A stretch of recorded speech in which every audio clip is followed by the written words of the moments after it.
welcome again to this video, and I just want to wish everyone a very happy Easter, and maybe to say a little bit about Easter and this the end of Lent.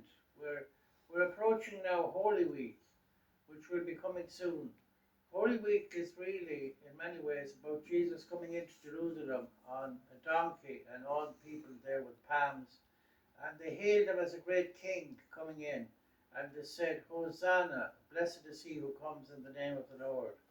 So they recognized that he was a Messiah and he was a king. And the authorities were afraid to do anything because there would be a big riot if they did. But they waited then until Jesus was praying in a garden called Gethsemane. They waited until he was on his own, and at night time they secretly arrested him. And of course they put him into prison. And then they had a court case, and they brought him before Pilate, who was the Roman governor of the Holy Land at the time. And he didn't really want to have anything to do with him. But because he was the governor and he was the civil power at the time, the Jewish people made Pilate charge him with saying that he was a king.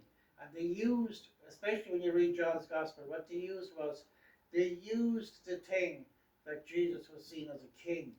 They used that to turn Pilate against him.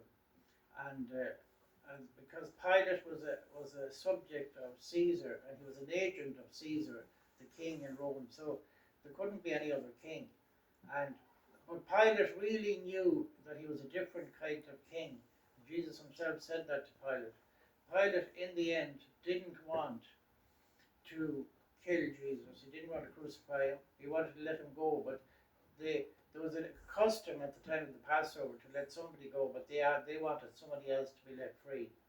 And when Pilate didn't want to kill Jesus and didn't want to crucify him, the people cried out and said, "We have no king but Caesar." In other words, they were saying, well, you were being disloyal to your own king if you accept this man as a king.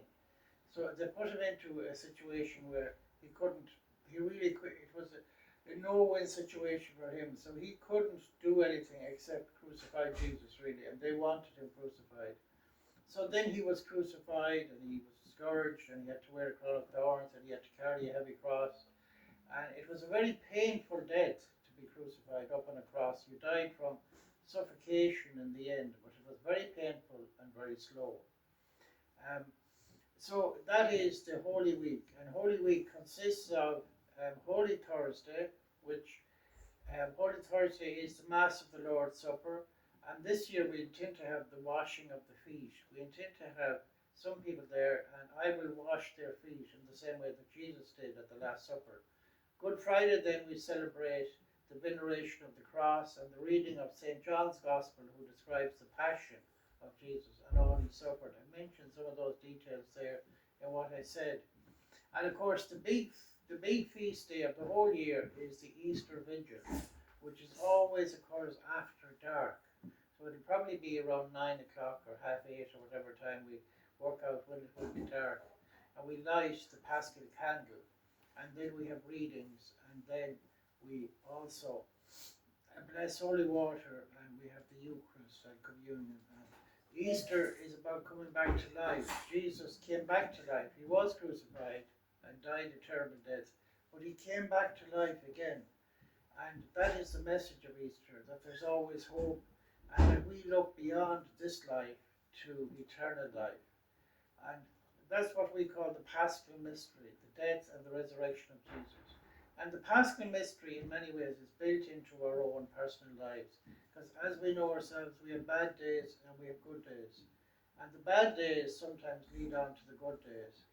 And the suffering that we go through, and we all suffer in all kinds of ways, the suffering we go through helps us grow and helps us become better people. And we learn a lot from our suffering. So that is the Holy Week part. And then the Easter Sunday part, that is that we also experience great joy, especially when we overcome our sufferings, we overcome our pain. And in this life we will die, all of us will die, every single one of us, we can't escape that, but death is not the end. the world we live in tells us that death is the end of everything.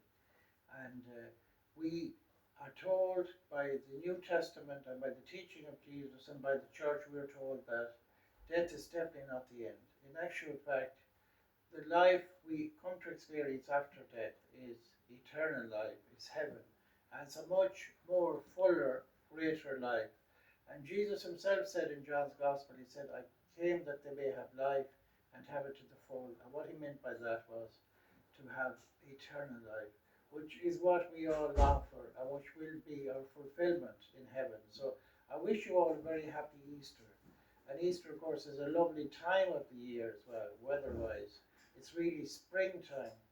And the date of Easter is calculated from using the 21st of March, which has already come and gone, the 21st of March, the equinox, equal length of day and night, and then you go to the first full moon after the 21st of March, which is obviously occurring fairly soon, and you take the Sunday after that first full moon, and that's Easter Sunday. So it's the Sunday after the first full moon after the 21st of March.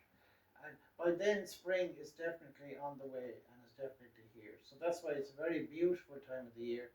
And so nature is beautiful.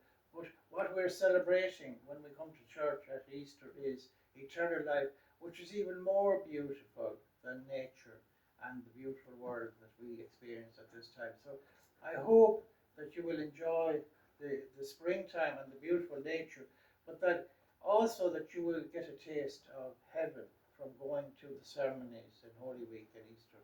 And I wish you all the very best, and thanks very much.